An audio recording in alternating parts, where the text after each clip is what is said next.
ಸಂಬಂಧಪಟ್ಟಂತೆ ಅವರ ಮನೆಗೆ ಈಗ ಯಶ್ ಹೋಗುವಂತಹ ಈಗ ಇನ್ನೇನು ಕೆಲವೇ ಕ್ಷಣಗಳಲ್ಲಿ ಅವರು ಹೋಗ್ತಾರೆ. ಮೃತ ಅಭಿಮಾನಿಗಳ ಕುಟುಂಬಕ್ಕೆ ಸಾಂತ್ವನವನ್ನು ಹೇಳ್ತಾರೆ. ಇನ್ನೇನು ಕೆಲವೇ ಕ್ಷಣಗಳಲ್ಲಿ ಯಶ್ ಅವರ ಮನೆಗಳಿಗೆ ತೆರಳಲಿದ್ದಾರೆ. ಕೆಲವೇ ಕ್ಷಣದಲ್ಲಿ ಹುಬ್ಬಳ್ಳಿ ಏರ್ಪೋರ್ಟ್ಗೆ ಬರ್ತಾರೆ.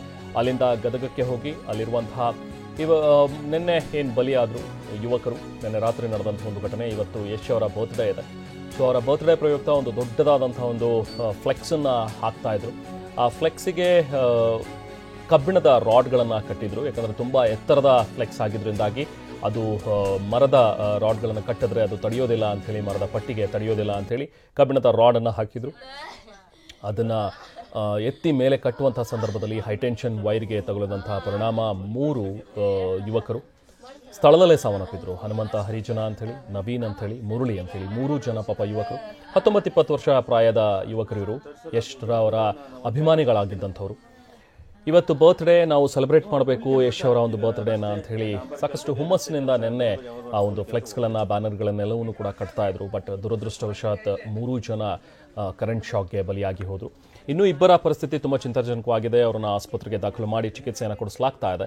ಈಗ ಅವರ ಮನೆಗೆ ಯಶ್ ಹೋಗಿ ಸಾಂತ್ವನವನ್ನು ಹೇಳಿದ್ದಾರೆ. ದೃಶ್ಯದಲ್ಲಿ ತಾವು ನೋಡ್ಬೋದು, ಕಾರ್ ಕೂಡ ರೆಡಿಯಾಗಿದೆ. ಯಶ್ ಅವರ ಒಂದು ಕಾರ್ ಏರ್ಪೋರ್ಟ್ಗೆ ಬಂದಿಳಿದ ನಂತರ ಹುಬ್ಬಳ್ಳಿಯಿಂದ ನೇರವಾಗಿ ಗದಗದತ್ತ ಯಶ್ ತೆರಳುತ್ತಾರೆ. ಮತ್ತಷ್ಟು ಡೀಟೇಲ್ಸ್ ನಾವು ಪ್ರತಿನಿಧಿ ಮಾಲ್ತೇಶ್ ಜಗೀನ್ ನೀಡ್ತಾರೆ. ಮಾಲ್ತೇಶ್, ಎಲ್ಲರೂ ಕೂಡ ಅನ್ಕೊಂಡಿದ್ರು ಅವರ ಅಭಿಮಾನಿ ನಿವಾಸಕ್ಕೆ ಹೋಗಬೇಕು ಯಶ್. ಅಟ್ಲೀಸ್ಟ್ ಬೆಳಗ್ಗೆಯಿಂದ ಒಂದು ಟ್ವೀಟ್ ಕೂಡ ಇಲ್ಲ ಯಶ್ ಅವರಿಂದ, ಅಥವಾ ಒಂದು ವಿಡಿಯೋ ಆದರೂ ರಿಲೀಸ್ ಮಾಡ್ತಾರೆ ಅಂತ ಹೇಳಿ ಅವರ ಅಭಿಮಾನಿಗಳು ಕಾಯ್ತಾ ಇದ್ರು. ಬಟ್ ಯಶ್ ನಾನೇ ಖುದ್ದಾಗಿ ಹೋಗಿ ಅವರ ಮನೆಗೆ ತೆರಳಿ ಸಾಂತ್ವನವನ್ನು ಹೇಳ್ತೀನಿ ಅನ್ನುವಂಥ ಒಂದು ಡಿಸಿಷನ್ ಅನ್ನು ತಗೊಂಡಿರುವಂಥದ್ದು ಸಹಜವಾಗಿ ಅವರ ಅಭಿಮಾನಿಗಳಿಗೆ ಖುಷಿಯಾಗಿರುತ್ತೆ. ಸೊ ಯಾವಾಗ ಹೊರಡ್ತಾರೆ, ಏನಿದೆ ಈಗ ಮಾಹಿತಿ, ಎಲ್ಲಿದ್ದಾರೆ ಸದ್ಯಕ್ಕೆ, ಏನು ಡೀಟೇಲ್ಸ್ ಸಿಗ್ತಾ ಇದೆ ಜಗೀನ್? ರೆಹಮಾನ್, ಇವತ್ತು ಜನವರಿ 8 ಸಹಜವಾಗಿ ರಾಕಿಂಗ್ ಸ್ಟಾರ್ ಯಶ್ ಅವರ ಅಭಿಮಾನಿಗಳು ವಿಶೇಷವಾಗಿ ಸಂಭ್ರಮಿಸುವಂತಹ ದಿನ ಆಗಿತ್ತು. ಬಟ್ ಇವತ್ತು ಆ 3 ಅಭಿಮಾನಿಗಳು ಏನು ಅಂತ ಒಂದು ದಾರುಣ ಘಟನೆ ನಡೆದಿದೆಯೋ, ಗದಗ ಜಿಲ್ಲೆಯ ಲಕ್ಷ್ಮೇಶ್ವರ ತಾಲೂಕಿನ ಸೂರಣಗಿಯಲ್ಲಿ ನಡೆದಂತಹ ಘಟನೆ ನಿಜಕ್ಕೂ ಕೂಡ ಇಡೀ ಕುಟುಂಬಸ್ಥರಿಗೆ ಮಾತ್ರ ಅಲ್ಲ, ಸಹಜವಾಗಿ ಯಶ್ ಅವರು ಕೂಡ ಬೇಸರ ಆಗುವಂತಹ ಘಟನೆಗೆ ಸಾಕ್ಷಿಯಾಗಿದೆ ಅಂತ ಹೇಳ್ಬೋದು.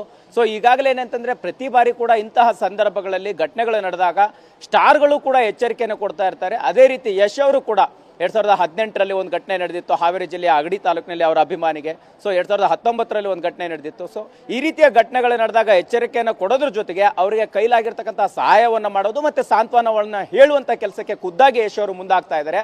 ಬಟ್ ಅದೇ ರೀತಿ ಇವತ್ತು ಕೂಡ ರಾಕಿಂಗ್ ಸ್ಟಾರ್ ಯಶ್ ಅವರು ಬೆಳಗ್ಗೆ ಈ ಒಂದು ವಿಷಯವನ್ನು ತಿಳಿದ ತಕ್ಷಣನೇ ಒಂದು ರೀತಿ ಶಾಕ್ ಆಗಿದೆ. ಸಹಜವಾಗಿ ಅಭಿಮಾನಿಗಳ ಈ ರೀತಿಯ ಕೃತ್ಯಗಳಲ್ಲಿ ಕೊನೆ ಆಗುವಂಥದ್ದು ಸಹಜವಾಗಿ ಅವರಿಗೆ ಶಾಕ್ ಆಗಿರ್ತಕ್ಕಂಥದ್ದು ನಿಟ್ಟಿನಲ್ಲೇ ಖುದ್ದಾಗಿ ರಾಕಿಂಗ್ ಸ್ಟಾರ್ ಯಶ್ ಅವರು ಭೇಟಿಯನ್ನು ನೀಡ್ತಾ ಇದ್ದಾರೆ. ಈಗಾಗಲೇ ಏನಂತಂದ್ರೆ ಹುಬ್ಬಳ್ಳಿಗೆ ತೆರಳ್ತಾ ಇದ್ದಾರೆ. 3:30 ಸುಮಾರಿಗೆ ಹುಬ್ಬಳ್ಳಿಗೆ ಲ್ಯಾಂಡ್ ಆಗಿ ವಿಮಾನದ ಮೂಲಕ ಹುಬ್ಬಳ್ಳಿಗೆ ತಲುಪಿ ಅಲ್ಲಿಂದ ಲಕ್ಷ್ಮೇಶ್ವರಕ್ಕೆ ತೆರಳಿ ಅಲ್ಲಿಂದ ಸೂರಣಗಿಗೆ ತಲುಪುವಂತಹ ನಿಟ್ಟಿನಲ್ಲಿ ಎಲ್ಲಾ ಪ್ರಯತ್ನಗಳನ್ನ ಮಾಡ್ತಾ ಇದ್ದಾರೆ ಯಶ್ ಅವರು. ಇನ್ನೇನು ಕೆಲವೇ ಕ್ಷಣಗಳಲ್ಲಿ ಕುಟುಂಬಸ್ಥರಿಗೆ ಸಾಂತ್ವನ ಹೇಳುವಂತದ್ದರ ಜೊತೆಗೆ ತಮ್ಮ ಕೈಲಾದಂತಹ ಒಂದು ಸಹಾಯಸ್ತವನ್ನ ತ್ಯಾಚುವಲ್ಲಿ ಕೂಡ ಯಶ್ ಅವರು ಈಗಾಗಲೇ ಪ್ಲಾನ್ ಮಾಡ್ಕೊಂಡು ಹೊರಟಿದ್ದಾರೆ. ಸಹಜವಾಗಿ ಈ ದಿನವನ್ನ ಹೀಗೆ ಅವರು ಭೇಟಿ ಮಾಡೋಕ್ಕೆ, ಅಭಿಮಾನಿಗಳನ್ನ ಭೇಟಿ ಮಾಡೋಕ್ಕೆ ಇಷ್ಟಪಟ್ಟಿರಲಿಲ್ಲ. ಸಹಜವಾಗಿ ಬರ್ಡೇಗೆ ಬ್ರೇಕ್ ಹಾಕಿದ್ರು ಕೂಡ ಇಂಥದ್ದೊಂದು ಘಟನೆ ನಡೀತಲ್ಲ ಅಂತ ಬೇಸರದಲ್ಲಿ ಈಗ ರಾಕಿಂಗ್ ಸ್ಟಾರ್ ಯಶ್ ಗದಗ್ನತ್ತ ಪ್ರಯಾಣವನ್ನ ಬೆಳೆಸ್ತಾ ಇದ್ದಾರೆ ಅಂತಾನೆ ಹೇಳ್ಬೋದು.